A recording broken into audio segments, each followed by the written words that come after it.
If you've ever said it's just easier to do it myself, you are in the right place. Because here's the thing, you didn't start your business or take on your leadership role to do everything. But right now, it feels like you have to. And if you're an ADHD leader, delegation isn't just hard. It feels like letting go of control. And that's scary. Let's fix that. Hi.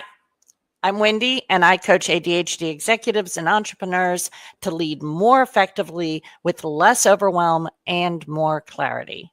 I don't have ADHD, but I've been coaching brilliant, intense, creative ADHD brains for decades.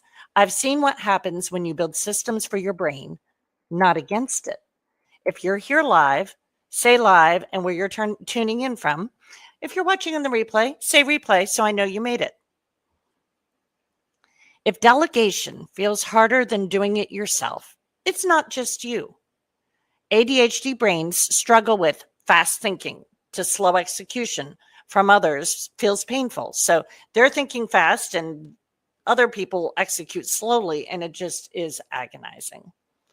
Working memory gaps makes explaining steps feel overwhelming, and you skip a few and then they don't do it right. And oh my goodness. Perfectionism and trust. If it's not exactly how you do it, you want to take it back. Give me your favorite face emoji if any of those hit home. Show me how you feel about that. Now let's talk about the cost of this. The cost is burnout, decision fatigue, no growth because you're stuck in the weeds. Let me know, what's one task you hate delegating? Share that with me. I love seeing those.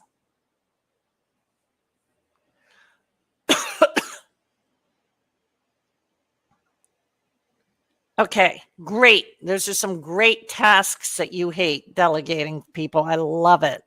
Okay, let's talk about the ADHD friendly delegation system. Step 1, define the outcome, not the task. Don't just say, write the report. Say, I need a one-pager on X highlighting Y for Z audience done by Friday. That's actually what you need, right? So let them know what you need and when you need it by. Try this. What's one thing on your plate right now? Drop it in the comments and how you'll reframe it so that when you delegate it, it actually gets done the right way or right-ish enough. Step 2, use check-ins, not check-ons. This is game-changing when you're the boss. No one likes a micromanager, people, including you. You know you hate them. And there's a reason people with ADHD loved Boss Wendy, because that wasn't how I rolled.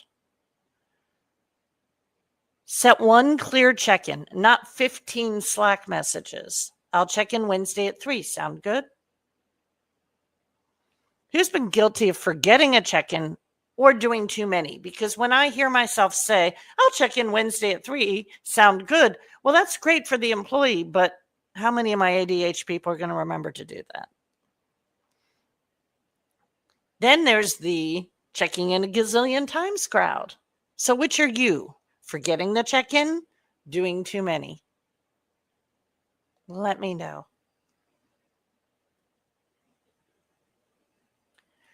Step 3 is to delegate with trust, not perfection. Good enough plus feedback equals progress. Don't yank it back, coach it forward. Instead of, I'll just redo it, try, here's how we'll improve it next time. What's one task you've taken back instead of coaching through?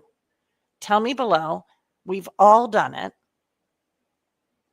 I want to see what your takebacks were.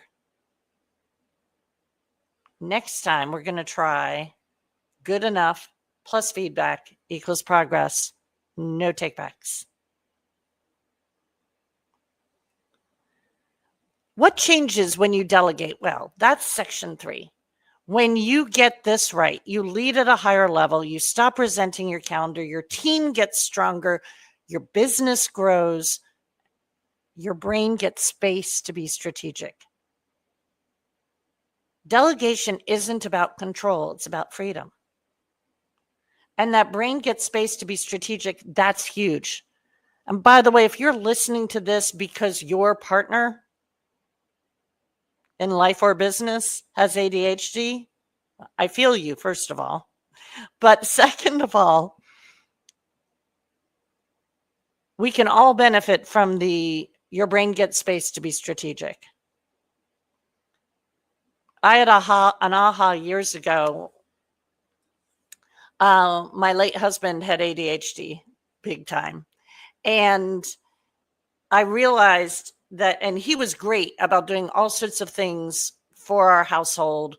He loved to cook, but he definitely wanted me to be tracking it all. Now, that made sense. I didn't have ADHD, right? So, of course, I was going to track it all. But what that meant was I was doing all of that in my brain, every detail. And I finally realized, you know what? You have this big, brilliant brain, Wendy, and you want to get more out of it for your work, for your life purpose, for your clients.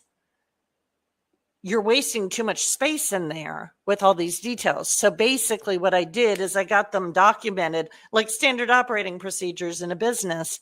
And then he had what he needed. And I didn't have to be tracking it all in my brain. To this day, I put things on my calendar so that I'm not tracking when's the next time the lawn guy needs to come. When's the next time this person needs to fix this? It is game changing, so I have space in my brain. So just in case you're listening to this and you don't have ADHD, that is a huge thing. When you delegate well, your brain gets space to be strategic.